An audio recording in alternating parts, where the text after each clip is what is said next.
Hello dear students, welcome back to my channel Physics SPC Calorimetry का एक question.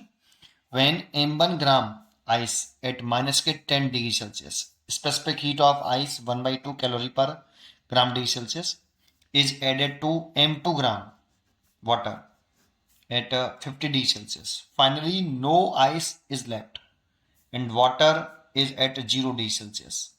Finally, the value of latent heat of ice in calorie per gram is. चार choice रखी है. Solution देखो, m1 ग्राम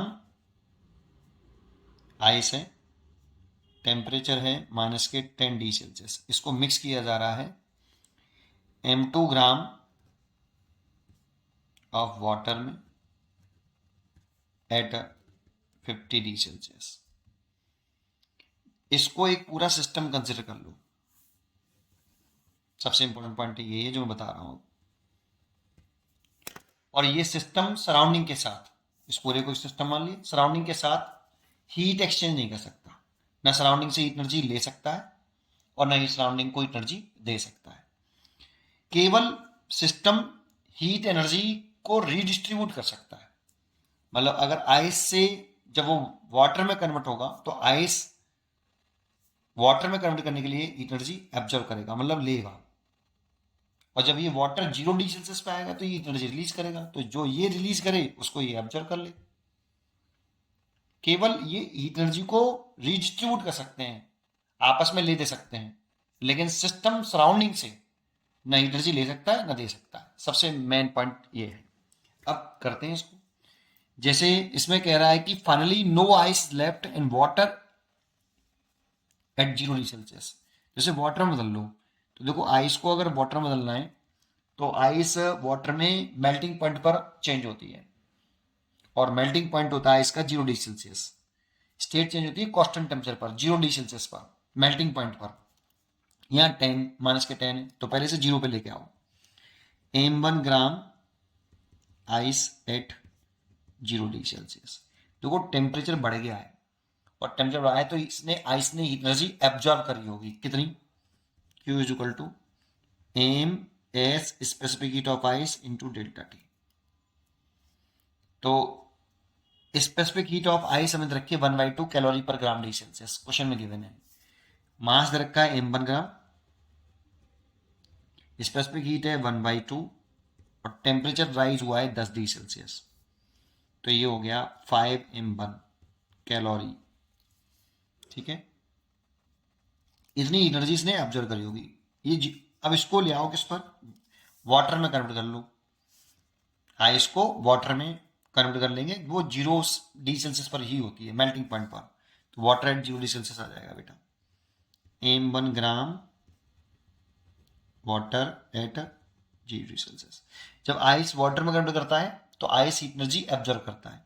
कितनी? तो Q बराबर, state change हो रही है कांस्टेंट टेम्परेचर पर, Q बराबर mass into latent heat of ice. हमसे यही पूछा बेटा, value of latent heat of ice. Latent heat of fusion बोलते हैं, लेकिन आइस के लिए ये latent heat of fusion of ice. ठीक है, m और मास है आपका m1 और l निकालना है बेटा आइस का. ये हमें l कैलकुलेट करना है, इसी l की वैल्यू कैलकुलेट करनी है. तो इतनी देखो 0 डिग्री सेल्सियस पर आ गया. m1 gram water 0 degree Celsius. Finally ice is no ice is left and water is at 0 degree Celsius. तो 0 पे ले आए. इसको भी ले आओ 0 पर. स्टेट सेम कर लेते हैं बेटा बिल्कुल, और टेम्परेचर भी कॉमन कर लेते हैं. तो m2 ग्राम वाटर को 0 डिग्री सेल्सियस पे ले आओ. स्टेट तो चेंज नहीं करनी. m2 ग्राम वाटर है, इसे 0 पे ले आए. इसने एनर्जी एब्जॉर्व करी होगी, तो टोटल एनर्जी कितनी एब्जॉर्व करी? Total heat energy absorbed heat energy Q is equal to कितना? 5m1 plus m1 latent heat of ice. इतनी एनर्जी इसने एब्जॉर्व करी है, इतनी कैलोरी. मतलब अगर आइस इतनी एनर्जी एब्जॉर्व कर ले, ये रिक्वायर्ड हीट एनर्जी है. रिक्वायर्ड एनर्जी, इतनी एनर्जी की जरूरत है बेटा आइस को वाटर में कन्वर्ट होने के लिए। और वाटर से 50 डिग्री सेल्सियस से 0 पर आ गया तो ये एनर्जी रिलीज कर रहा है, टेम्परेचर घट रहा है तो एनर्जी रिलीज करी होगी कितनी, स्टेट चेंज नहीं चेंज हो रही, केवल टेम्परेचर चेंज हो रहा है। क्यू बराबर M specific heat of water into delta T. M2 तो मास है, specific heat of water one calorie per gram degree Celsius होती है, गिवन नहीं है, 1 होती है।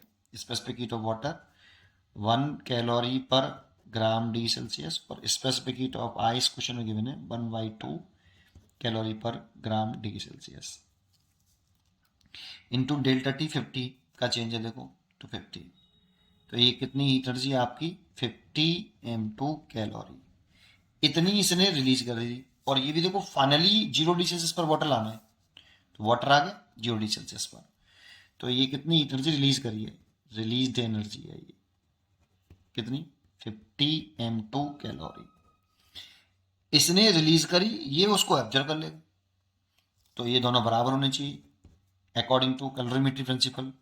Release energy is equal to absorbed energy.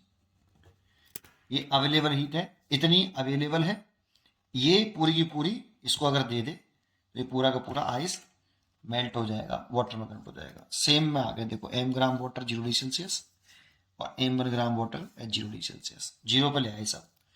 तो क्यू रिलीज कितनी 50 m2 is equal to 50 m1 plus m1 latent heat of ice. निकालना हमें L1 है, तो L1 निकालने के लिए क्या करें, इसको इधर ले आए 50 माइनस 50 m1 है ना,